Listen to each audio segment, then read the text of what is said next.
Hello everyone and welcome back to FilmBook Review, an official YouTube channel of FilmBook, featured in Google News, IMDb's news desk, and a member of the Critics' Choice Association.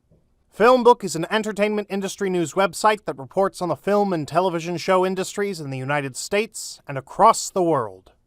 Today on FilmBook Review, I will be reviewing the film Nika, a movie that screened at the 2022 South by Southwest Film Festival. Nika is directed by Vasilisa Kuzmina, written by Yulia Golian and Vasilisa Kuzmina, and stars Elisaveta Yankoskavia, Anna Mikhalkova, Ivan Fominov, Vitalia Kornienko, and Evgeny Sangadiv. This is a Nika movie review, and there will be spoilers. If you like our movie reviews, please like this Nika film review, as that helps us out with YouTube's algorithm. And consider subscribing. Once subscribed, click the bell notification box, and you are all set. Please also consider becoming one of our patrons on Patreon at patreon.com/filmbook. And now, the Nika movie review. Opening with a disclaimer that reiterates the filmmaker-audience contract of creative liberties and suspension of disbelief. Nika reminds us that this is ultimately a work of fiction, rather than a true historical document. You'd think such a statement would precede an audacious reinterpretation of the last days of the Soviet poetic prodigy, and while there are some bits of melodramatic excess that then unfurl, Vasilisa Kuzmina's new biopic operates in an otherwise by-the-numbers fashion. Set at the turn of the millennium in the suburbs of Moscow, the late 20s Nika Torbina whittles her days away as a smoke-shrouded wallflower.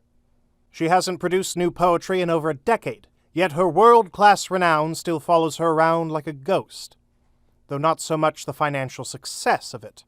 Desperate to escape the pressures of public expectations, as well as the whispered about past hardships that she experienced with her mother, Nika wafts into and out of various social functions, attempting to numb and distort her inner torment.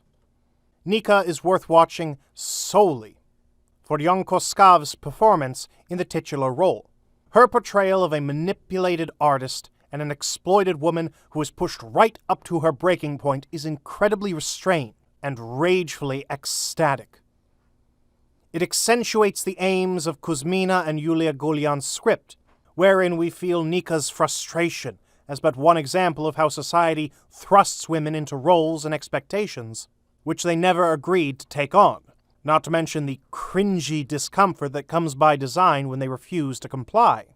Yankoskavia conveys the psychological prison of the late poet with furious tenacity, a pent-up combination of anger, sorrow, and regret, all of which propel the film along its burnout artist narrative. But that's just it.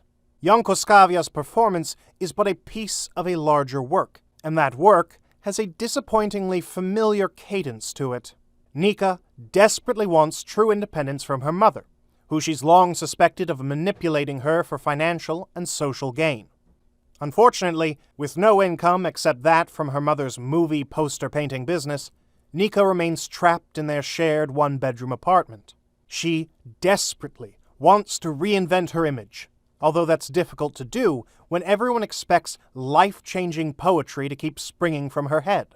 Even her on-again, off-again boyfriend is guilty of demanding too much from her, and Nika finds herself starved for artistic and personal autonomy. When an attempt to reinvent herself as an actress embarrassingly falls through, Nika's mental health rapidly deteriorates, and she soon finds herself returning to the psych ward, a childhood mainstay, fighting for any semblance of sanity. Once again, Yankoskaya delivers a powerhouse performance as she rockets from one emotional extreme to the next.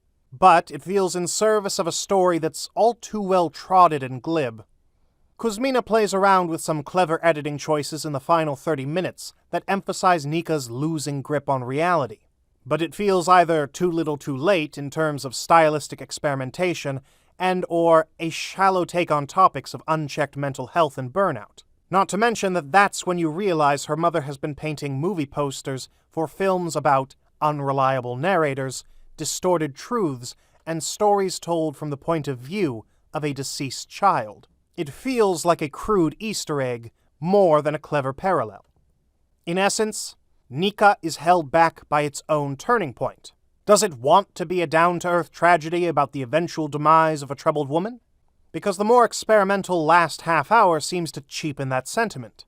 Does it want to be a dramatized reimagination of the end of the poet's life? Because it sure doesn't feel like that until it's almost over.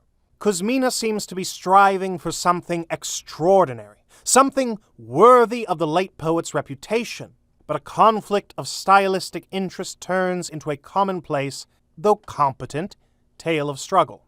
The ironic thing is that Kuzmina portrays the real Nika Turbina as striving for a commonplace and competent life throughout her final days. It's difficult to determine whether she actually achieved it in her own cinematic eulogy. And that brings us to the conclusion of this Nika movie review. I would love to hear your thoughts on it below in the comments section. If you liked what you heard during this review, please like this video and subscribe to this channel. Please also visit and subscribe to our podcast channel at FilmBook Podcast and our trailer reaction channel at FilmBook Trailers. Thank you for viewing, and you can watch one of these reviews next.